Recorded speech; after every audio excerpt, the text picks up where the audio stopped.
Hi guys and welcome back. So in today's video, we're going to talk about the C8 engine, its reliability for me as a track monster or track car. And we're just going to go over like all the lessons that I've learned. So if there's any video in this entire series that I've been making that you should watch if you're going to buy or considering buying, or you already own a C8, it should be this one. So as you might already know, if you already watched this channel, the C8 is one of the best performance cars on the market. It has a super high ceiling when it comes to performance. As you can see from a lot of my lap times that are faster or as fast as 0.6 lap times, the engine is 500 horsepower, it's under 100 grand. It's just like a very good intersection of value and performance. However, the GM V8 engines have like a reliability reputation, but I'm here to burst the bubble that the LS reliability and the LT2 reliability are very different. And I think the LS reliability has earned its reputation just because it's known to be swapped into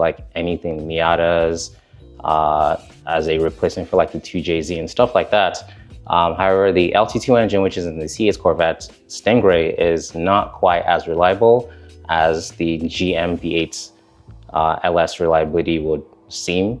So yeah, I'm just gonna break it down in this video and talk about my experience. And so before we get into this, I want to say that this is not really a rant. I have gone through the cycle of grief a lot with a lot of these issues. The dealer that I use for almost 100% of all the incidents and repairs is pretty much the best dealer for Corvettes in Northern California. I'm not going to name drop them, but if you know, you know. And so I'm just going to talk about the 6 lessons that I'm going to highlight in this video, and then we're going to go over a story time or timeline of how I learned all of these lessons. So the first one is going to be keep your warranty. You want to keep your warranty for reasons that I'll explain very soon. The next lesson is oil changes are not going to save you. So obviously it matters that you're doing oil changes, but it's not going to be a matter of the engine blow up because I didn't change my oil after my first track day or my second track day, or you're basically spending a lot of time in between track days between oil changes.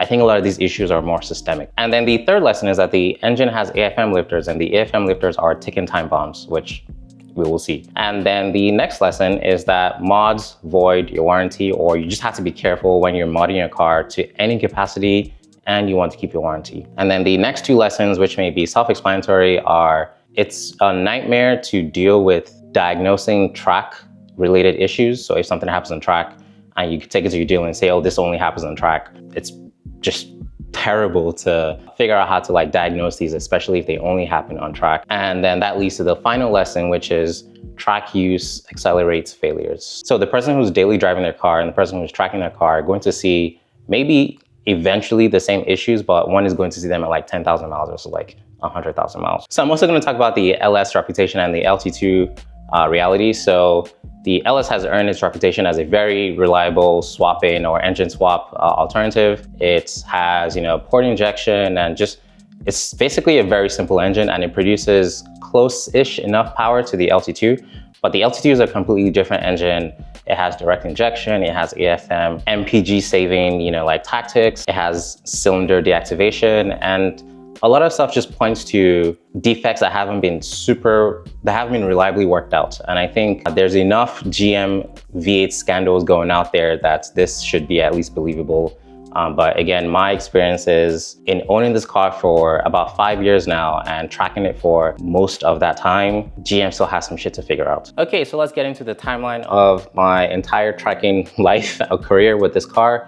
So years 1 to 3 were pretty much stress-free. The car was also mostly stock, and then I just upgraded things that I felt like I needed every now and then. So brake pads and tires and wheels and stuff like that. The only real issue that I had was this one time that the car wouldn't start, and it was just basically unexplained. And it turned out that the only way to fix that was a global reset. If you're ever in the situation, I don't think this is a surefire solution. But the global reset is essentially taking the 2 terminals that connect to the battery and just touching them together. The idea here is that you're going to dissipate the capacitors in the car and just reset things to normal. The other hiccup that I found with this particular episode was towing your car when it doesn't start is a big nightmare. And you don't want to be in a situation period. And I mean, the reason why it's a big nightmare is because if your car doesn't start, your car cannot go into neutral, but there's like a way to kind of like get the transmission into neutral. So there's a few solutions out there for this. One is, I think, Boost District or Paragon Performance sells like this thing that you can kind of go in there and use. I have a much simpler solution. So at the time I used a 10mm wrench, and while this works, it visibly damages the parking pole, which is just going to let you put the car in neutral to get it on a flatbed. And then I kind of like 3D printed and like designed this item here, which was then laser cut aluminum or steel, I don't know what. But essentially you can kind of just put it in the parking pole and kind of hold it down, and it lets me move the car in, you know, neutral and moving back and forth as needed. This is a super cheap way to get it done. I even like wrote or, you know, printed this guy on it. My point being, if you're ever in the situation, you definitely want to figure out how you're going to get this car into neutral. But outside of this, the car was essentially a great track car. And then I took it to the track one day and I came back for my first session, went out for my second session, and on the drive back, I noticed there was oil on the ground where I was parked. So I was like, what the hell? So I parked in a different spot, and then maybe like 20 minutes later, I looked under and there was basically another pool of oil. And this kind of started like its own saga of like oil leaks. And so I took it, I mean, I didn't track it again. I took it back to the dealer and they looked at it, and then they said the transmission was leaking oil through the casing. The aluminum casing on the transmission itself is sometimes porous, and so you can kind of like seep oil slowly over time through it. And the way you know this is because the casing from the outside is going to have like a film of oil kind of just covered over it. And then under the engine, in the engine area, there's just going to be like oil everywhere. And you know there's oil everywhere because it attracts dirt and it sticks to it. And so they replaced the transmission. So, you know, free transmission, yay. And, you know, I kind of like went back to my next track day with, you know, so much confidence that like this issue is gone, but spoiler alert, it wasn't gone. The very next track day, on the first session, I saw the same exact thing happen. And so, you know, this was very, very annoying for me because I thought it was fixed. Took it back to the same dealer, and they said this time it's going to be the oil cooler adapter. And I'm like, well, they touched the transmission, now they've touched the engine, it has to be fixed. And mind you, every single time one of these issues happen, I have to drive like 100 and something miles to the dealer and 100 something miles back. And that's because this dealer is one of the only dealers that will really service track cars. And every time one of these happens, I'm obviously already on a track day or, you know, about to go to one. So it's expensive, it's disruptive, it's annoying. So they replaced the oil cooler adapter and went back to my next track day. And believe it or not, the same exact thing happened. Came back from my first session and saw oil in the ground, and I was like, yes, that's how I felt internally. And I remember this day so clearly because it was the day I drove Jesse's Z06, and you know, it was just sad that I couldn't compare my own car with the Z06 because I basically couldn't drive my own car. But anyway, so took this car back to the dealer again, and they said, well, we saw oil leaking from like the heads, and then we took the heads off, and then we saw the piston was cracked. So TLDR, I got a new engine. So yay. Now I'm like, okay, transmission replaced, engine replaced. We are at like maybe 20 or 30,000 miles at this point. This is awesome. So that means like, you know, it's going to be smooth sailing from here. I did have a good stretch of track days. This is kind of where I did like the Grid Life competition in August of 2024. Ahead of this competition, I installed headers, cats, and a new exhaust. Not necessarily because I installed, you know, these other components, but because I got the cheapest version of these components one could get. So let's start with the cats. The cats were some random fabrication cats from China that kind of promised that they used like the GESI or Jesse cores, which turned out not to be true because I definitely got a check engine light and I definitely had to deal with very, very, very annoying / shitty smells. And then the headers were from 2M fabrication. The header quality itself, I think, is fine. It's okay. However, the headers did come with a gasket that is very, very cheap. And one of the issues I found out much later was that the gasket that they provided which I think is some form of asbestos and something else sandwiched together, just had a hole in it.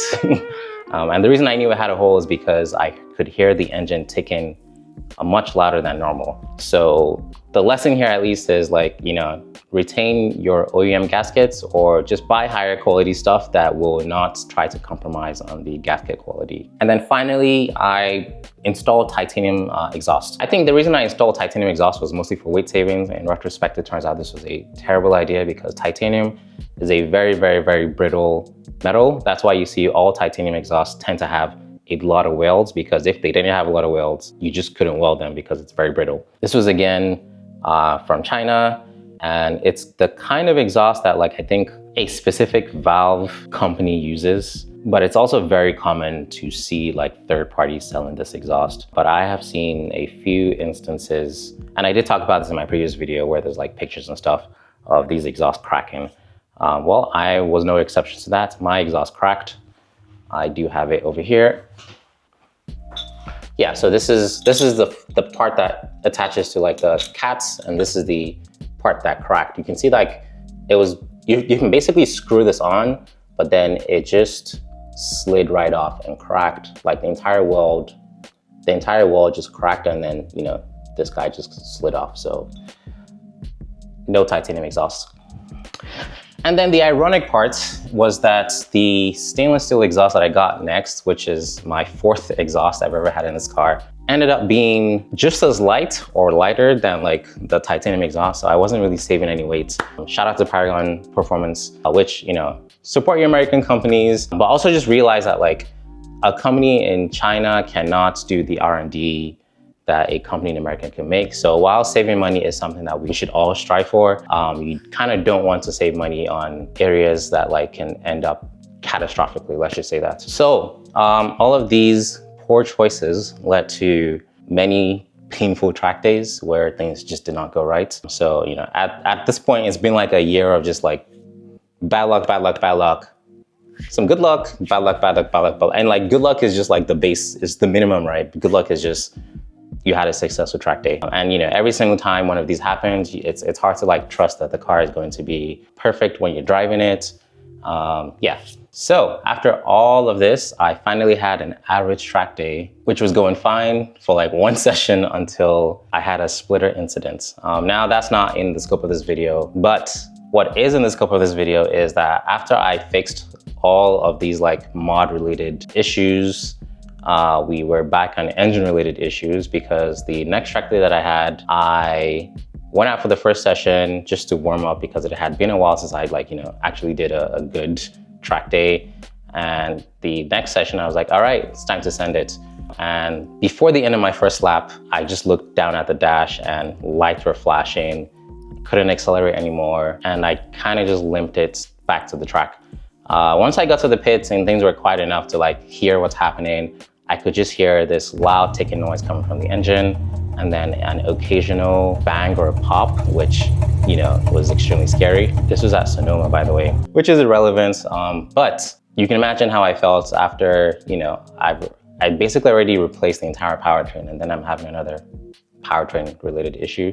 This engine didn't have up to like 5,000 miles on it. So for the first time ever, I had to tow my car from the track to the dealer. And after like a week with the dealer, it turned out that this was a bent push rod that was caused by a failed lifter. I don't think they confirmed what lifter it was. However, I do know, because I do have a scan tool, that this was a lifter on the bank of lifters that the AFM lifters reside. So I kind of just assumed it's an AFM lifter. And so, yeah, even with a brand new engine, I still had an AFM lifter failure. And you might be asking, what oil were you using at this time? I think for the first engine incident, 0W40, and then I thought I had learned my lesson. And so I switched to 15W50 for track use, as the manual says I could, read your manual. And it didn't seem to matter because, yeah, shit happens, I guess. So I think the annoying or worst parts of all of these engine failures is, you know, when it comes to like diagnosing what happened or how you can like future-proof this, since these engine replacements were happening under warranty, they kind of just put the same problem back in, right? So the first engine replacement was kind of just diagnosed to be like a metallurgic issue with the piston, and the second issue is just like this is the design of the AFM lifters, and sometimes they get stuck, and so they just replace them with the same exact parts, right? So you can't exactly have like a warranty replacement and then provide your own like hardened pistons or provide your own non-AFM valves, because, well, the dealer's hands are tied. They just can't like, do that swap or replacement. So you might notice my car is not here. Where is my car? Can you guess? It's back at the dealer. It's been there for about 3 weeks now. Why is it at the dealer? It's because the left downshift paddle is not working. Why is the left downshift paddle not working? Well, I have done a ton of debug. I sent them like a 3-page email explaining all the debug that I did. And, even with that, they came back saying, oh, we found the problem, and then I drove it and then the problem was still there. So I returned it back, which kind of leads to one of the lessons that I talked about earlier, which is it's really hard to diagnose track issues. It's also like a very unique issue. The downshift paddle not working is not something that like I'm sure most people care about, but I do, because I love tapping that downshift paddle, right? So yeah, it's quite annoying, to be honest. The downshift paddle works like this. I think it's at like 3.7 volts nominal, and then when you hit the downshift, it goes down to like 2 point something. However, since the ground is noisy or possibly shorted, it kind of just draws itself down to 0, and the car detects when this happens, and it's like, well, we saw that you kind of did a downshift, but we didn't see it at 2 point something volts. We saw it at 0 volts, and so we're not going to give you this downshift. That's fair from the car's point of view, but it sucks because now I cannot use the pedals. Now the car still works in like Z automatic mode, but even when I try that, I'm like noticeably slower. Just very annoying to not be able to control or predict the gear that the car is going to be in. So I'm just gonna bring up something that doesn't really get discussed very often with car content and track content, especially for cars that are new enough to have warranty. And that's just the dealer problem, or like the big nebulous cloud, which is just like taking your tracked car to the dealer. So obviously not all dealers want to work on a track car, and that's fair, because when you track your car, you're basically using it beyond the parameters of the original design, even though the manufacturer can be like, yeah, track your car, we're gonna cover it in warranty. But the reality is like, once you start introducing all these variables into it, it becomes hard to diagnose or hard to fix. So my dealer so far is still the best dealer that I can go to, and dealer being the operating word here, because I'm trying to get as much of these issues covered under warranty as possible, not always successful. And especially with like stuff that I've done to the car, they always charge me for like, removing like my wing, for example, or like removing basically all the non-OEM stuff in my car. If they had to kind of like go through that to access the OEM stuff in my car, like the engine, they charge me. And I think, to be fair to them, a lot of these like warranty procedures don't really net them much money, if any at all. And so they try to make some of that back up with me. It is what it is. But when I say my dealer is still the best, I'm not being sarcastic. I mean, I don't really have a lot of options, right? But at the end of the day, they're still working within like GM's framework of the exact procedures you follow when like some failure happens. And it's just hard to replicate some of these procedures when they don't have like a track in their backyard or something like that. So I end up in this loop where I do the 200-mile round trip, find a friend, or have my wife take me to the dealer, drop the car off, have them drive back. So I'm basically, kind of like wasting two people's time. After I spent money to like go to the track and like make plans around like a track day or stuff like that, it happens, I go back, come back, and then the same thing happens. So like, there's just this like loop that, I don't think there's like a good solution for. I'm just calling it out as like a problem that you should also maybe keep in mind for cars like this, which have like ticking time bomb issues. And so, if this car was out of warranty, I feel like the decision would be, do I keep it or do I sell it? And if I were to keep it out of warranty, then I would definitely want to harden or maybe like bulletproof a few of these issues. So like definitely get rid of the AFM, for example, maybe make like the stock internals more bulletproof. Yeah, but you know, you should also keep in mind that a lot of the electronics of this car are just so hard to kind of get around. And so you are almost always better off with like a simpler car is kind of what I'm discovering. Now, you know, I know I've talked a lot, basically shat on the car, but the car is also shat on me, you know, like, so this is just like what you should know going in. So remember all those lessons that I brought up in the start of the video. I'm just gonna expand on all of them now, and yeah, let's see what we've learned in the process of owning and tracking this car for almost 5 years.